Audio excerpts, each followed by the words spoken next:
they'll have a אבל היום הרי unified אתה מאוד רוצה שתהיה Palestinian ממשלת government. אחדות But like פלסטינית. now, 4 years later, you אבל אני want a חושבת unified שהדבר Palestinian האמיתי government. שהיה But I really think זה that the true היה thing that כי happened then 4 גם years בסיום ago is that ההחלטה even הזאת at the נאמר end of that meeting, שישראל it was said that Israel and the PA, the legitimate PA, will go back to negotiations for a permanent agreement in order to conclude the dispute, the conflict. Now, what's happened since then? Well, a complete deep freeze situation in terms of diplomatic ties. Israel has strengthened the Hamas. Abu Mazen is sitting in his corner, not willing to go back to any kind of negotiations. And everybody's holding their breath, waiting to see what the Americans will put on the table for a discussion. So with all due respect, I don't think that that's what Israel should do. Israel shouldn't be hostage not to the Palestinians and not also wait to see what the United States will brew up in Trump's kitchen and then bring us to our dining room table. And by the way, there have been all sorts of publications about the desire of the Americans to speak directly with Abu Mazen. I don't care if the Palestinians establish their own their own state. I don't care if they have a confederacy with some other country, confederation. I don't care about the Palestinian state. I care about maintaining an Israeli state, which is both Israeli and democratic and Jewish. And apparently, through these episodes, it's revealed that Israel has postponed, has rejected proposals that now sound like a wild, amazing fantasy dream that we would snatch up with both hands, that we address things positively after rejecting them for years. Proposals are no longer irrelevant, they're no longer on the table. So what do we do now? That's the question. First of all, we have to map up the security interests and needs of the State of Israel. We have to say goodbye for millions of Palestinians in order to maintain a Jewish majority in the State of Israel, and we need a border. Israel is a country without borders, and we also need a border that will separate between ourselves and them. The view, the security perspective of the clenched fist, where you have a border that you have to defend, and sometimes people go across the border at times, okay? But what's the idea of the right wing? Fingers on an open fist where all terrorism seeps in, even the separation wall that's at the time the right were against it because it's a division of the state, of the greater state of Israel. But yeah, we want borders. We want a border. We want a clear limit on our state territories, and therefore that wall, that fence is a good thing. It's been established. It hasn't been completed. It needs to be completed. Yeah, we want to go back to negotiations with the Palestinians. For us, the two-state solution is something that concludes a conflict in a respectful way. You don't want to go back to negotiations? Okay, we'll take our fate in our own hands. First of all, we'll complete the separation wall. Then later on, we'll have, if you want to have any kind of negotiations, we'll make amendments as necessary. Third, we make a distinction between the settlements within the borders of the separation fence and outside the green line. And because that's why we have the IDF, that they will stay wherever they need to stay, our troops, in order to fight terrorism as long as there is terrorism, and as long as we need to be in this situation until negotiations are finalized, our troops will have to be able to maintain our security. Hopefully, we'll be able to have such negotiations to truly conclude the conflict in a sustainable way one day. So, in summary, in conclusion of my remarks, look, we live in a world of images and imagery, and the view in Israel is that the left wake up in the morning and think, how can we better the lives of Palestinians? And the right, they are the ones caring about security. It's absolutely the opposite. We look at things dually. We want to say goodbye to the Palestinians. We rely on the IDF. We count, and we don't have this messianic ideology that one day things will be different. We don't want any kind of annexation, and we don't want millions of more Palestinians. By the way, people are talking now about the right of return, and I am the most principled opposer of the right of return of Palestinians to Israel. People who are used as bargaining chips by the powers that be, because the idea of the two-state solution is that every country is a home for its citizenry. So why should the Palestinians go back here? I want the Palestinian refugees beyond the border, but anybody talking about annexation automatically is talking about respecting the Palestinian right of return. They say that now Israeli law will be enforced about those millions of Palestinians. No, this is exactly the opposite way of exact opposite of what we should be doing here. Look, we're not naive. I'm not talking about peace in the romantic sense of the term. But because people has also marked 25 years to the Oslo Agreement this week, I am not going to accept this hypocrisy. One has to understand, in Israel there's a group who called the signers of the Oslo Agreement, by the way, I thought that the Oslo agreements were wrong, not on a general principle. It was a memorandum. They didn't talk about the big points until the very end. But in any case, that same group who hates the signers of the Oslo agreements, calling them Oslo traitors, today they're reliant on the Oslo terms. Now they can't go back on the Oslo terms. If the PA decides now to be dismantled, they have nothing left. Because when I say, look, what are we going to annex land? What about those millions of Palestinians? They say to me, what? They're going to vote for the Palestinian Authority. Where? Which Palestinian Authority? The Palestinian Authority was established through the Oslo Agreement. That's the agreement that you call us traitors for. So this is the possibility now. You can conquer Gaza. You can rebuild all of the settlements. Of course, they never ever do that, not because of the price and the cost along the way, but because they know that this is totally against the most basic and fundamental Israeli interest to maintain Israel democratic and Jewish within safe and recognized borders, and not waste our time taking care of the citizenry of the Palestinian Authority, millions of them. What they are offering us is the most naive of dreams. What do they say? Hey, let's live together.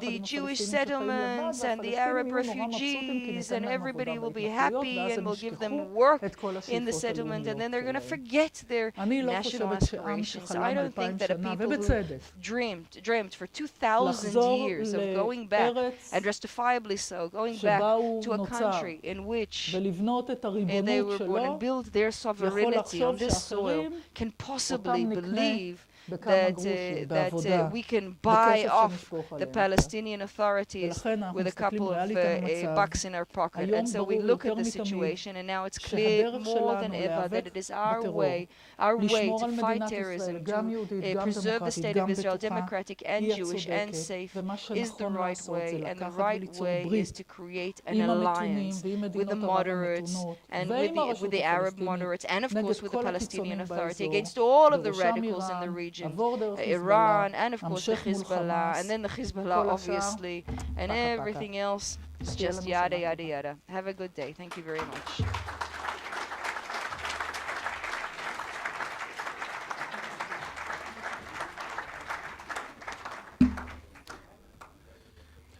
I would like to thank Tzipi Livni, the leader of the Israeli opposition, for sharing her views with us.